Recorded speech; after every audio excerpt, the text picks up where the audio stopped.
Hai, selamat malam. Selamat berjumpa kembali dengan saya di channel Senandung Malam. Malam ini saya akan menceritakan sebuah cerita mistis yang berjudul Cetek Badung. Cerita ini saya ambil dari akun Twitter yang bernama @dioseta. Untuk kalian yang ingin langsung membacanya, silahkan kunjungi akun Twitternya yang akan saya sertakan di kolom deskripsi. Dan juga jangan lupa untuk memfollow akun Twitter si penulis. Sebelum saya menceritakan kisahnya, silahkan subscribe dahulu ke channel saya dan juga jangan lupa untuk tekan tanda like.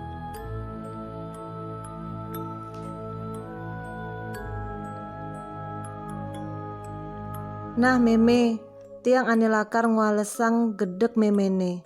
Tiang lakar ngwalesang gedek iragane teken iyo ajak makejang ane subo ngaenang meme buka kene. Baik bu, akan kubalaskan dendammu. Akan kubalaskan dendam kita pada mereka yang telah membuatmu menjadi seperti ini.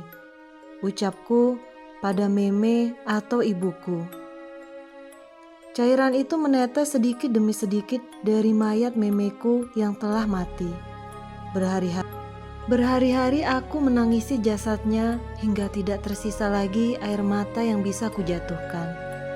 Seolah menggantikan air mataku, cairan-cairan dari organ jasad ibu mulai menetes dari ranjang kayu tempatku menidurkannya. Aku melihatnya sebagai sebuah harapan. Harapan bagiku untuk menghabisi mereka yang telah melakukan ini semua. Bau yang amat busuk menyelimuti seluruh ruangan tempatku, hanya berdua dengan jasad ibu. Namun bau busuk ini tidak dapat mengalahkan kegembiraanku mendapatkan tetesan air ini. Air mayat dari tubuh ibu yang bisa kugunakan untuk membalas mereka dengan sebuah ilmu, yaitu ilmu cetek badung. Sebuah ilmu santet dengan perantara air mayat. Part 1. Angin hitam dari timur. Bertahan hidup di ibu kota dengan status sebagai mahasiswa nekat bukanlah hal mudah. Bukan masalah mahalnya biaya hidup di sini, tapi kadang sedikit sulit untuk membedakan antara kebutuhan hidup dan gaya hidup. Hal inilah yang kadang membuat mahasiswa perantauan nekat menyerah di tengah jalan karena tidak mampu mengikuti gaya hidup mahasiswa di kota ini. Surya, lu di dalam kan? Tanyaku sembari mengetuk pintu kamar kos yang tak jauh dari kamarku. Elundra, kenapa pagi-pagi gini? Tanya Surya masih dengan wajah kasurnya. Tanggal 3, Ndra. Udah disuruh narikin uang kosan nih.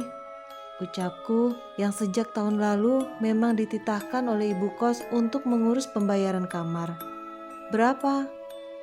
370 ya?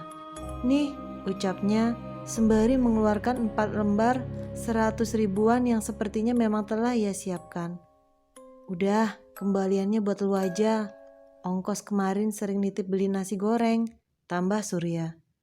Serius, Sur? Iya, santai aja. Gue udah bawa kembalian nih, ucapku. Halah, gak usah basa-basi, seneng juga kan lo? Balasnya yang sudah mengerti gaya bercandaanku. Aku tertawa membalas perkataannya dan berterima kasih. Aku pun melanjutkan ke kamar berikutnya. Dalam waktu 3 hari, aku sudah menyelesaikan tugas ibu kos untuk menagih 18 kamar. Akhirnya, aku bisa menghadap ke ibu kos dengan bangga kali ini. Cengar-cengir, udah lu tagih semua belum? Tanya Bu Royani, ibu kosku yang sudah menjadi CS-ku tak lama setelah aku tinggal di sini. Sudah dong Bu, lengkap 18 kamar, balasku dengan meletakkan setumpuk uang di hadapannya. Nah, udah tuh, per kamar lu ambil 20 ribu, ongkos lu nagihin mereka, ucapnya sambil melirik ketumpukan uang itu. Siap Bu, hari ini ibu cantik banget deh, ucapku memujinya. Bisa aja lo, lagian biasanya juga udah tahu hitungannya, balasnya. Iya kan tetap izin dulu, siapa tahu ibu juga butuh.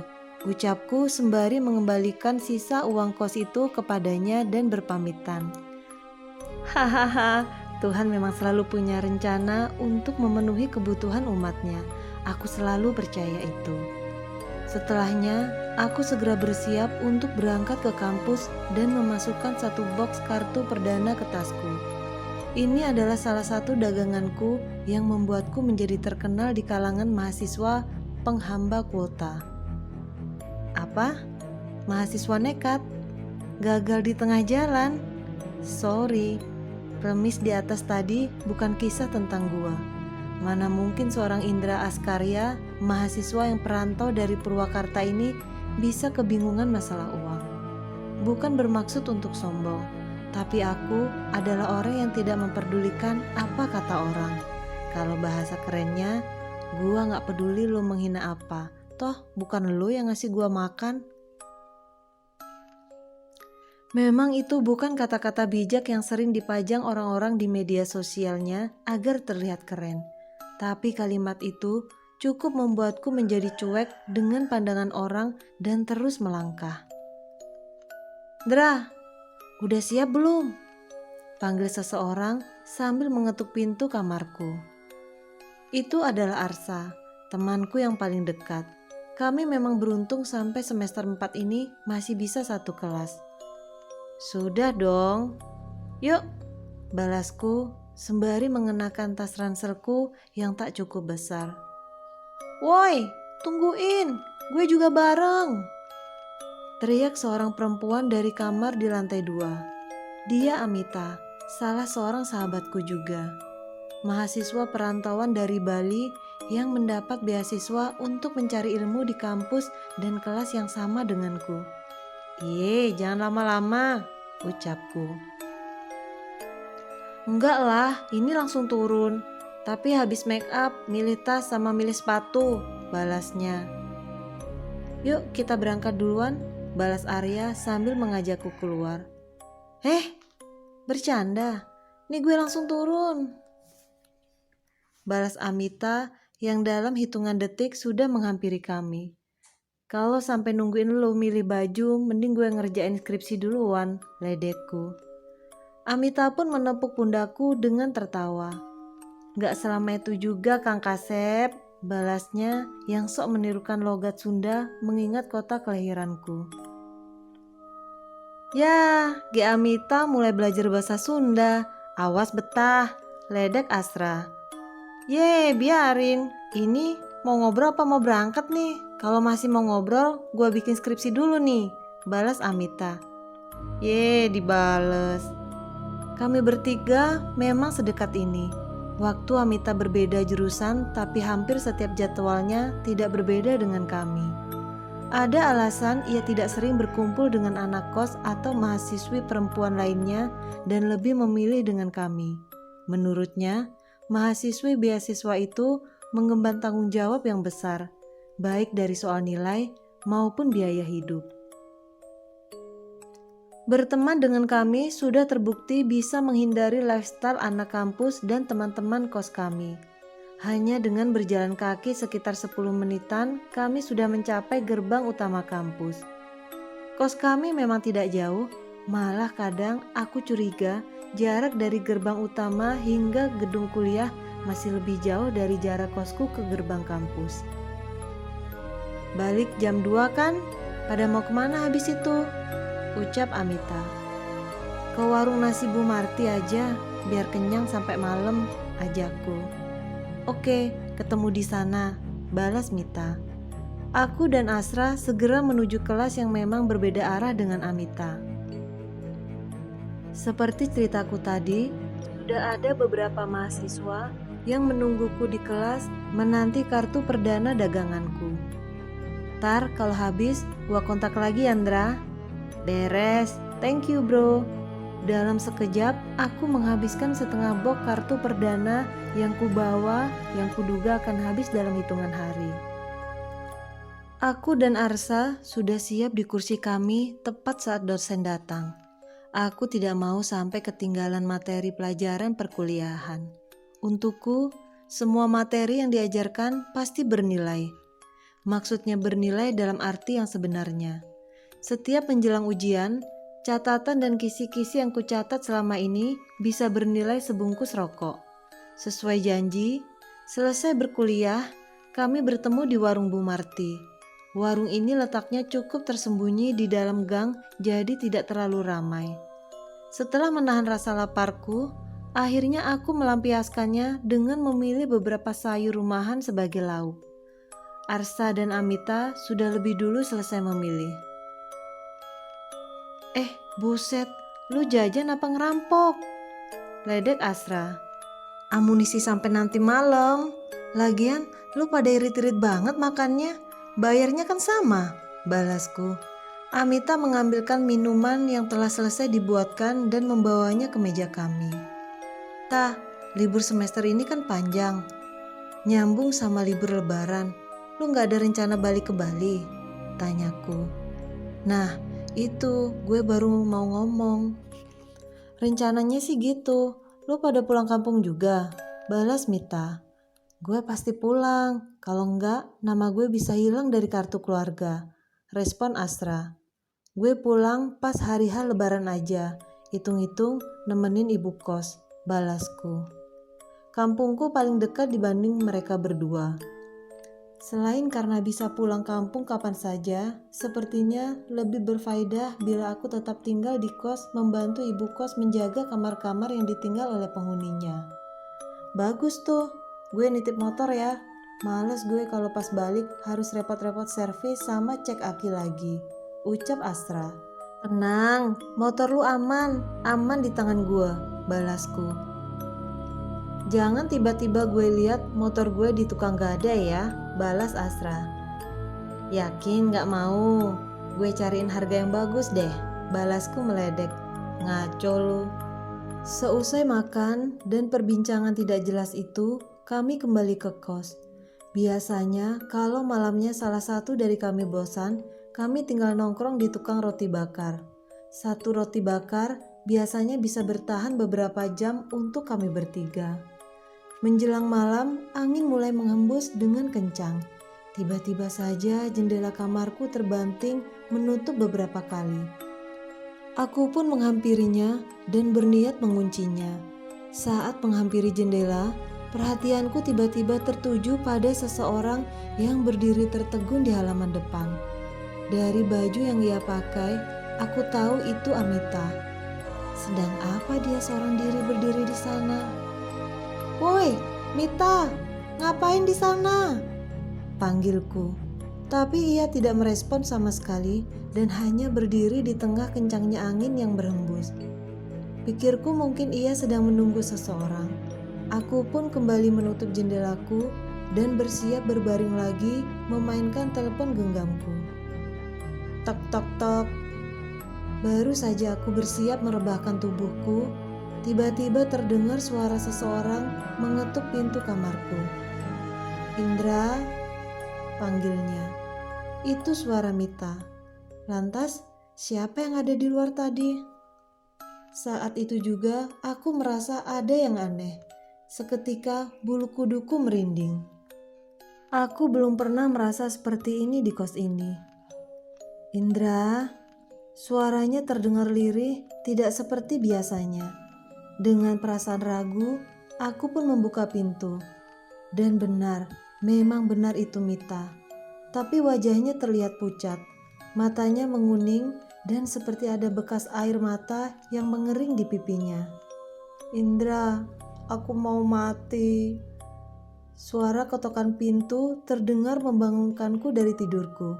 Aku terbangun dengan keringat yang mengucur deras dan jantung yang berdegup kencang. Mimpi? Jadi yang barusan itu mimpi? Belum sempat berpikir panjang, terdengar lagi suara ketukan di pintu kamarku. Dra, tidur lu Ndra. Itu suara Asra. Aku pun segera membukakan pintu untuknya. Sorry, ketiduran gua, balasku. Dih, maghrib tidur, dimimpiin yang aneh-aneh lo, ucapnya. Aku hanya menggaruk kepalaku tanpa menjawab. Sepertinya Setelah mimpi tadi, aku jadi harus mempercayai mitos itu. Roti bakar yuk, bosen gua, ucap Asra. Gue ganti baju bentar. Udah ajak Mita? Tanyaku. Ya samperin ke atas aja nanti, jawab Asra. Aku pun bersiap sebentar dan naik ke lantai 2 menghampiri kamar Mita. Lantai 2 memang dikhususkan untuk kamar putri. Awalnya Bu Royani memang sedikit ketat melarang pria naik ke lantai atas. Namun saat semakin dekat dengan anak-anak kosnya, ia pun melonggarkan aturan ini. Mita, keluar yuk, panggil Asra sambil mengetuk pintu kamar Mita. Walau sudah cukup sering naik ke lantai atas, namun aku tetap saja canggung tiap berada di lantai yang dikhususkan oleh penghuni kos putri ini. Bagaimana tidak, banyak dari mereka yang menjemur pakaian dalamnya dengan santai di depan kamarnya masing-masing. Suara engsel kunci terdengar dari dalam. Mita pun membuka pintu dan terlihat wajahnya yang terlihat kusut. Sorry Indra, tiba-tiba gak enak badan gua. Skip dulu ya, kata Mita. Iya tuh, muka lu pucat. Mau kita anterin ke klinik? Balas Asra. Melihat wajah Mita, tiba-tiba aku teringat mimpi barusan. Kenapa bisa kebetulan? Gak usah Asra, masuk angin biasa kayaknya. Gue istirahat dulu aja ya, balas Mita. Ya udah, tapi kalau tambah parah bilang ya, biar langsung gue antar ke klinik, ucapku. Ya, ntar gue kabarin. Kami pun mengurungkan niat kami untuk keluar dan memilih untuk standby di kos untuk siaga dengan kondisi Mita. Arsa, kenapa Andra? Aku berniat menceritakan mimpiku soal Amita tadi, tapi mungkin saja bukan hal yang penting, sehingga aku memilih menyimpannya sendiri.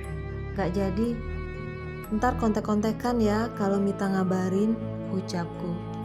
Iya, lu juga. Kami pun kembali ke kamar masing-masing dan aku lebih memilih menghabiskan waktu dengan menonton televisi. Sampai malam tidak ada kabar dari Mita. Sepertinya dia benar-benar beristirahat. Pagi kali ini aku terbangun dengan suara dering dari telepon genggamku. Berkali-kali aku tidak menggubrisnya, namun suara itu terus berulang. Aku pun mengalah dan beranjak dari tempat tidurku. Rupanya telepon dari Asra. Dra, ke kamar gue sekarang, ucapnya singkat dengan nada suara serius. Kenapa sih Indra pagi-pagi buta gini? Jawabku malas. Udah cepetan kesini sekarang, Mita di sini, ucapnya. Mita? Di kamar Asra? Pasti ada sesuatu yang penting. Aku pun segera mencuci muka seadanya dan pergi ke kamar Asra. Pintu kamar Asra setengah terbuka dan benar, memang ada Mita di sana. Gue masuk ya Asra, ucapku.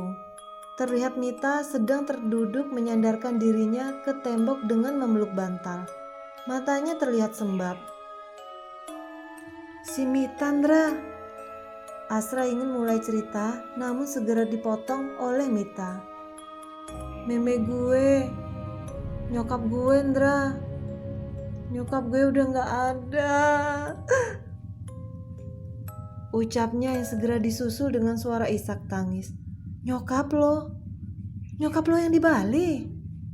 Mita mengangguk. Ia berusaha menahan tangisnya, namun sepertinya itu terlalu berat. Masalahnya gak itu aja, bokapnya Mita keadaannya juga kritis, tambah Asra. Kritis? Mereka kecelakaan? Tanyaku memperjelas. Mita menggeleng. Enggak, bukan kecelakaan. Tiba-tiba saja tadi pagi Pak Ni yang ngabarin. Dari ucapannya, sepertinya seseorang yang mengabari Mita pun masih belum bisa memastikan penyebab kematian ibunya. Ya udah Mit, lu balik aja, izin kuliah dulu, ucapku. Udah gue cariin tiket pesawat, adanya jam 1 siang, gimana? Balas Asra. Sekarang masih jam 6 pagi, bila kami beberes secepatnya, kemungkinan masih bisa dikejar untuk sampai di bandara sebelum jam 12. Iya, ambil itu aja, masih sempat. Sekalian buat gue, Sra, biar gue nemenin Mita. Nanti gue transfer, ucapku. Lo mau ikut? Tanya Asra. Aku pun menggeser posisi dudukku dan mendekat ke Asra. Ibunya Mita udah gak ada, ayahnya sakit. Siapa lagi yang nemenin dia kalau bukan lu atau gue, Asra? Ucapku. Asra pun segera mengerti maksudku. Ia segera meminta data KTP kami dan memesankan tiket pesawat melalui aplikasi di telepon genggamnya.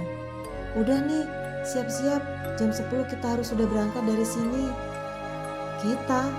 Iya, gue ikut. Pasti gak bakal tenang gue kalau gue di sini. Gak kebayang bakal segimana repotnya di sana, ucap Asra. Aku pun tersenyum mendengar niat Asra. Ini adalah perjalanan pertama kami bertiga keluar kota. Setelah ini, aku harus menghitung sisa tabunganku dan menelpon orang tuaku untuk pamit. Aku tahu mereka pasti akan mengerti bila ku jelaskan. Maafin gue, Yandra. Asra, gue gak tahu lagi harus minta tolong ke siapa. Isak Mita. Shh, udah, tenang aja. Yang penting lu tenangin diri dulu sambil siap-siap. Nanti gue anterin sarapan ke kamar lu ya, balasku. Pagi yang biasa kami gunakan untuk bercengkrama dengan kasur kini berbeda drastis. Kami mengejar waktu untuk packing, mandi, dan sarapan sebelum akhirnya kami berangkat ke bandara. Beruntung, siang itu lalu lintas tidak terlalu padat. Kami pun segera memasuki terminal keberangkatan dan melakukan check-in di maskapai. Sebenarnya, sepanjang perjalanan, aku merasakan Mita tidak hanya sedih.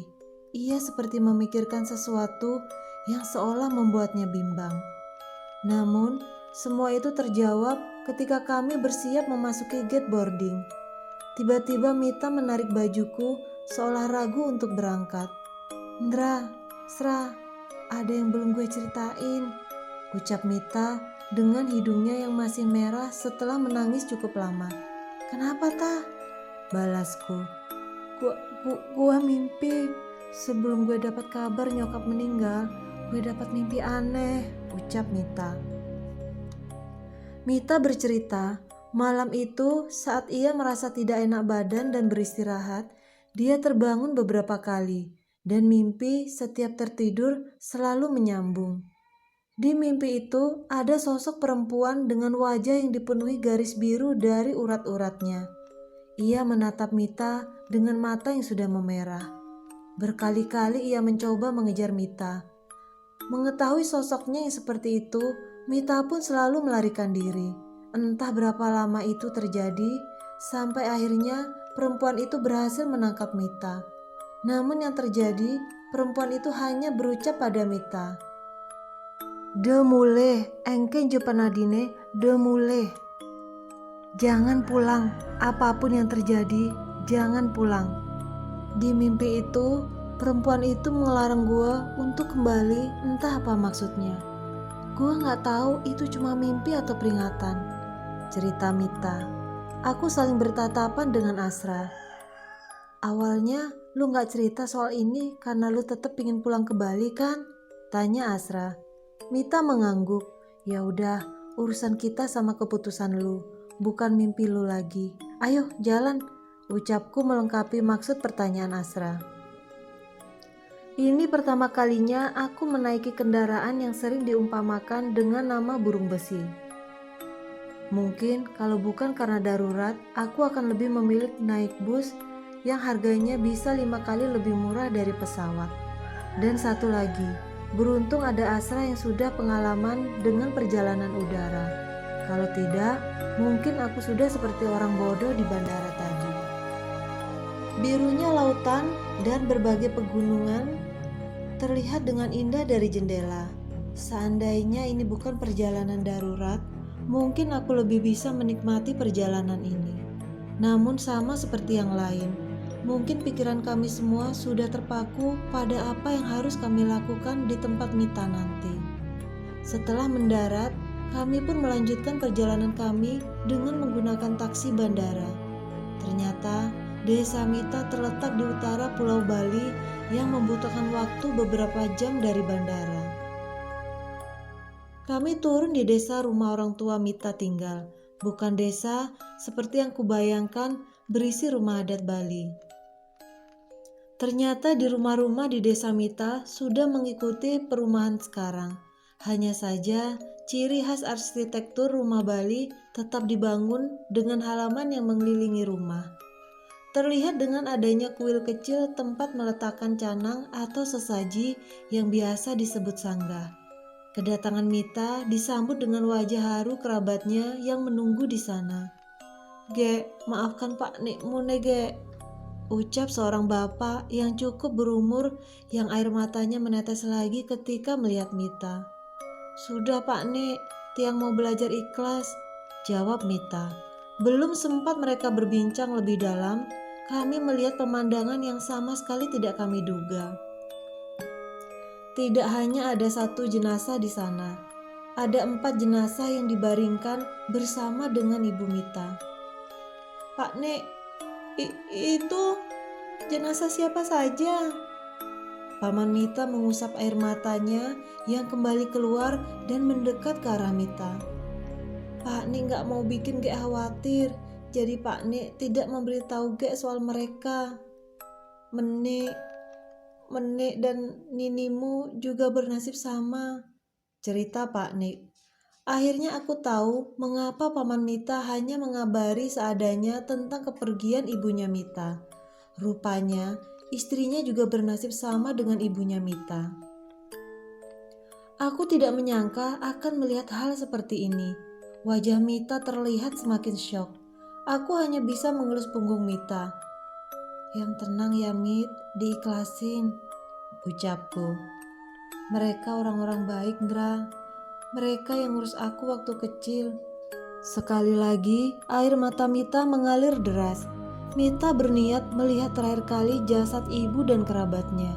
Ia membuka kain penutup yang menutupi wajah jenazah ibunya itu. Betapa kagetnya kami saat mengetahui Ibu Mita meninggal dengan mata berwarna kuning yang tidak bisa menutup dengan rahang yang kaku. Akan saya cari siapapun yang mengirim ilmu untuk membunuh mereka." Tiba-tiba terlihat salah seorang bapak yang mengamuk di tengah kumpulan kerabat Mita.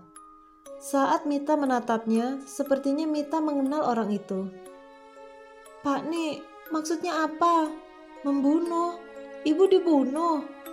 tanya Mita yang semakin syok dengan apa yang ia lihat dan ia dengar. Pak Nik menjelaskannya sambil menangis. Sehari sebelumnya, hari Bapak dan Ibu Mita mengalami sakit yang aneh. Matanya semakin lama semakin menguning dan tubuhnya terasa sakit. Ayah Mita menelpon Pak Nik bercerita bahwa ia berniat berobat. Namun setiap keluar niatnya selalu tertutup seolah ada yang menjaga rumah mereka. Mendengar cerita itu, Pak Nik meminta tolong seorang teman Balian yang ia kenal untuk membantu sang ayah. Balian adalah orang pintar atau dukun di daerah Bali. Sayangnya, saat sampai di rumah, Ibu Mita sudah kehilangan nyawanya. Balian itu berhasil menolong ayah Mita, namun sampai sekarang kondisinya masih kritis. Seolah tidak senang dengan perbuatan Pak Nik, tiba-tiba tadi malam istrinya terlihat bertingkah aneh. Seperti ada sesuatu yang menyerangnya. Pak Nik mencoba berbagai cara untuk menolong. Sayangnya, hanya dalam hitungan menit, istrinya meninggal dengan wajah yang ketakutan. Mendengar cerita itu, seketika tubuhku merinding. Ternyata mitos tentang masih kentalnya klinik di Bali mungkin benar adanya. Tapi apa benar sehebat itu hingga bisa mematikan 4 orang dalam satu malam? Salah meme sama bapak apa Pak Nik? Kenapa sampai ada yang ingin membunuh mereka? Tanya Mita dengan memelas. Pak Nik menggeleng, sepertinya dia juga belum tahu dengan jelas tentang apa yang terjadi. Polisi dan pecalang sudah kemari. Mereka akan mencari tahu pelakunya. Tapi sebaiknya Gek jangan berharap banyak. Berusahalah untuk ikhlas, ucap Pak Nik. Setelah kepanikan, Mita mulai reda. Mita pun mengenalkan kami pada Pak Nik mereka dan beberapa kerabat. Nama-nama yang disebutkan cukup membuatku kesulitan menghafalnya. Mereka bercerita untuk sementara jasad akan dikubur lebih dulu sebelum mereka memiliki kemampuan untuk mengadakan ngaben atau pembakaran mayat massal. Aku baru tahu soal hal ini di adat umat Hindu di Bali. Tanggung jawab keluarga terhadap jenazah yang sudah meninggal baru sempurna ketika jenazah itu sudah dikremasi dengan ritual adat ngaben. Ritual ngaben membutuhkan sangat banyak biaya. Oleh karena itu, banyak yang belum mampu memilih menguburkan jasad kerabatnya dulu hingga ada acara ngaben massal atau kemampuan finansial mereka sudah mencukupi. Tanpa terasa, mengikuti perbincangan mereka, akhirnya malam pun tiba. Suasana di rumah ini menjadi sangat berbeda. Walaupun masih ada beberapa kerabat yang menunggu, aku tetap saja merasa aneh. Nanti kalian tidur di rumah saya saja ya, tidak jauh dari sini kok, ucap Pak Nek. Iya Pak, terima kasih, balasku. Pak Nek mengantarku ke rumahnya untuk aku meletakkan barang-barangku. Sedari tadi, Mita meminta untuk ditemukan dengan ayahnya. Namun kerabatnya memintanya beristirahat dulu dan besok pagi baru menemui ayahnya. Pak, memangnya bisa ya semudah itu membunuh orang dengan ilmu? Tanya Asra yang wajahnya penasaran sejak tadi. Tidak semudah itu, mereka butuh benda-benda dan informasi yang sangat pribadi dari korbannya. Baru mereka bisa melancarkan serangan, jelasnya. Pak Nek menghela nafas sebelum melanjutkan kata-katanya. Maka itu, biasanya pelakunya bukan orang jauh dan masih kerabat sendiri. Mendengar penjelasan itu, aku dan Asra saling bertatapan. Buat kami, ini adalah fakta yang mencengangkan. Bagaimana mungkin orang terdekat malah menjadi ancaman terbesar? Pak Nik kembali lebih dulu ke rumah Mita, sementara kami membereskan barang dan mandi terlebih dahulu. Kami melakukan semuanya secepat mungkin dan ingin segera kembali ke rumah Mita. Sambil mendengar cerita mereka, pandanganku terpancing pada sosok perempuan yang melihat dari depan rumah. "Tah, itu siapa? Gak diajak masuk aja?" tanyaku. Mita menoleh ke arah perempuan yang mungkin seumuran dengan Mita dan mencoba mengenalinya. Perempuan itu mengenakan baju kebaya Bali berwarna hitam lusuh dengan rambut yang terurai hampir menutupi wajahnya. Walau dengan penampilan itu, sepertinya Mita mengenali perempuan itu. "Rala? Itu Rala, Pak Ni?" tanya Mita. Pak Ni melongo melihat sosok yang ditunjukkan oleh Mita. Seolah sadar keberadaannya diketahui, perempuan itu berjalan pergi meninggalkan rumah Mita. "Serah, gue yang salah lihat atau gimana ya? Itu cewek senyum?" tanyaku. "Iya Ndra, gue juga lihat. Tiba-tiba merinding gue," balas Asra. Pak Nik mencoba mengejar perempuan itu. Tapi anehnya, baru beberapa detik saja kepergiannya, tiba-tiba sosok perempuan itu sudah menghilang dari pandangan kami. Wajah Pak Nik terlihat bingung, ia seolah mencoba berpikir mengingat sesuatu. "Pak Nik, itu benar Rala?" tanya seorang kerabat yang penasaran. "Nggak tahu, sudah hilang saja wujudnya," balas Pak Nik. "Itu Rala Pak Nik, tiang ingat wajahnya," ucap Mita. Pak Nik kembali menatap Mita dan menghela nafas. Sepertinya ada sesuatu yang memang belum diceritakan oleh Pak Nik. Sudah lebih dari 1 minggu kami tidak melihat Rala dan ibunya. Rumahnya kosong dan teleponnya sudah tidak aktif, ucap Pak Nik. Penjelasan Pak Nik cukup membuatku berpikir curiga dengan seseorang yang dipanggil dengan nama Rala itu. "Jangan-jangan Rala juga sedang ada masalah Pak Nik?" tanya Mita yang khawatir dengan keponakannya itu. "Entahlah Gek, Pak Nik sudah mencoba menghubungi tapi tidak ada hasil," balasnya. Setelah ucapan itu, Mita melamun sebentar. Setelah itu, ia meninggalkan peralatan terasnya dan mengajak kami berjalan-jalan keluar. "Keluar sebentar yuk, cari angin," ajak Mita. "Sekalian cari makan aja, Lu belum makan kan? Tambah Asra. Gak lapar gue, lagian di rumah juga udah disiapin makanan, balasnya. Wajar, dalam kondisi emosinya seperti itu, ia mungkin tidak berpikir untuk makan. Kami pun berjalan memutari desa mengikuti arahannya. Dari arah Mita melangkah, sepertinya ia menuju ke suatu tempat. Kita ke arah mana, Mit? Tanyaku. Rumah Rala. Gue yakin perempuan tadi itu Rala, ucap Mita. Aku menoleh ke arah Asra. Entah mengapa, aku merasa ada sesuatu yang buruk dengan seseorang yang bernama Rala itu. Perjalanan kami sampai di sebuah rumah yang sedikit terpisah dari rumah lainnya. Bangunannya tidak sebagus rumah Mita, sebagian temboknya masih berupa bata. Lampunya padam, seolah lama tidak disinggahi. Melihat bangunan itu di tengah kegelapan membuatku merasa merinding. Permisi Rala, teriak Mita memastikan apakah ada orang di dalam. Tapi seperti dugaan kami, tidak ada orang yang menjawab salam dari Mita. Kemungkinan memang tidak ada orang di dalam. Sayangnya dugaan kami berubah menjadi keraguan ketika menemukan canang dan dupa yang berada di sana seperti belum lama disembahyangkan. Canang dan dupanya masih baru, berarti tadi ada orang di sini, ucap Asra. Kita melangkah masuk ke dalam, mendekat ke arah pintu. Saat semakin dekat menuju rumah, samar-samar aku mencium bau yang aneh yang membuatku mual. Mita merogoh tasnya cukup dalam dan mengeluarkan sebuah kunci yang kuduga merupakan kunci dari pintu rumah di hadapan kami. "Tah, lu ada kuncinya?" tanyaku.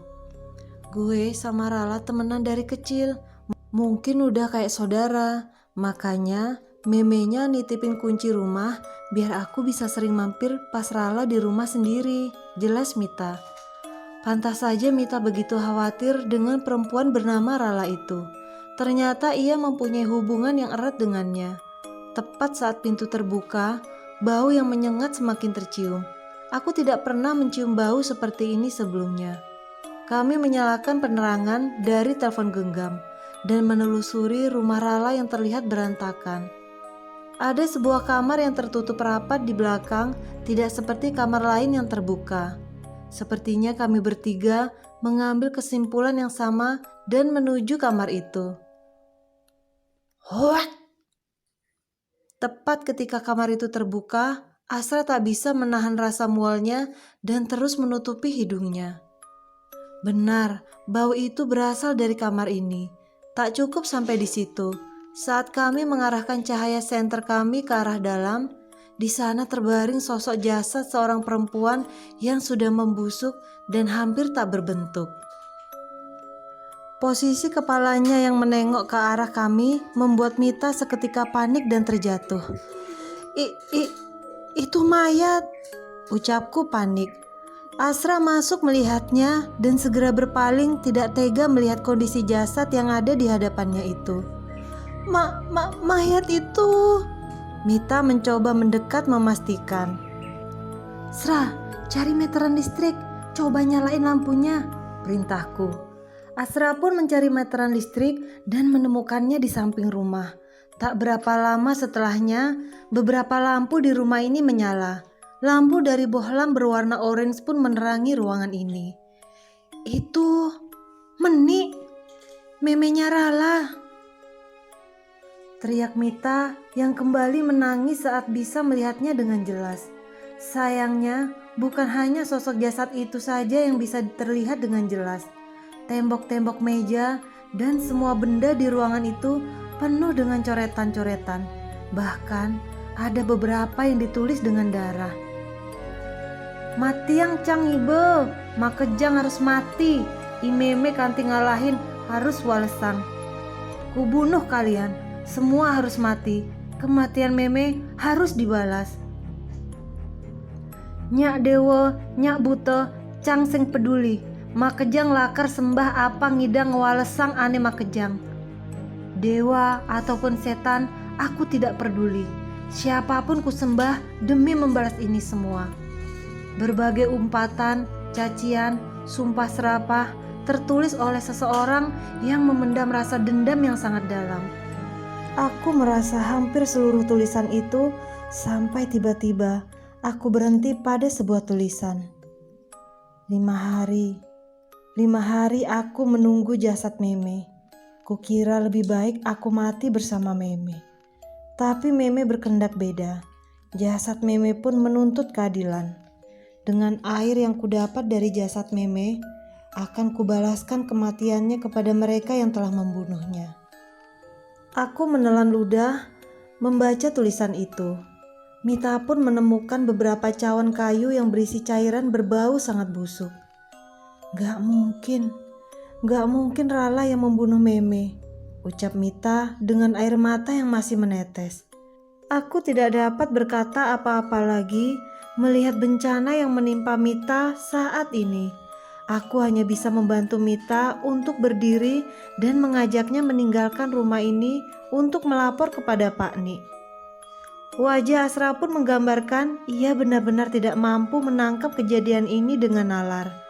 Kehidupan Mita yang selama ini nyaman di Jakarta mendadak berubah menjadi begitu pelik dalam 1 hari. Kami pun memilih untuk segera keluar dan meninggalkan tempat yang mengerikan ini. Tapi tepat saat akan meninggalkan rumah, samar-samar kami melihat bayangan sosok wanita menatap dari luar. Wanita dengan kebaya Bali berwarna hitam dengan rambut panjangnya yang kusut menatap kami dari luar seolah menanti kami. Part 1 telah selesai. Nantikan kelanjutan dari cerita ini di part 2 dan part 3. Terima kasih.